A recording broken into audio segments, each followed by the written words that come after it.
আমার ভোট আমার সিদ্ধান্ত, কারো কথায় নয়। আমি একজন নারী হিসেবে, একজন তরুণী হিসেবে, একজন শিক্ষার্থী হিসেবে এবং ভবিষ্যৎ কর্মজীবী নারী হিসেবে আমার নিরাপত্তা, আমার সম অধিকার এবং আমাকে যে কাজে উৎসাহ দিবে এবং সেই সাথে আমার সাথে যদি কোনো বৈষম্য হয় সেটার পাশে রুখে দাঁড়াবে এমন কোনো মানুষকেই আমি অথবা দলকেই আমি ভোট দিব। সেক্ষেত্রে আমার পছন্দের প্রার্থীকে ভোট দিতে গিয়ে কেউ বাধা প্রদান করে, সেক্ষেত্রে আমি মানব না।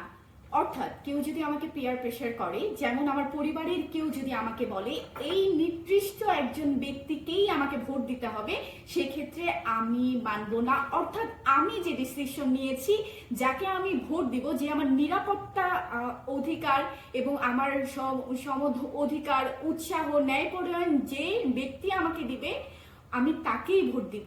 এবং আমাকে মাথায় এটাও রাখতে হবে, আমার একটা ভোট যাতে আগামী 5 বছর না, 1 যুগ পরেও যাতে আমার মনে হয় না আমি যাকে একটা ভোট দিয়েছি, সুষ্ঠু ভোট পেয়েছি এবং সেখান থেকে আমি কিছু আদায় করে নিয়েছি, এমন একজন ব্যক্তিকেই আমি ভোট দিব।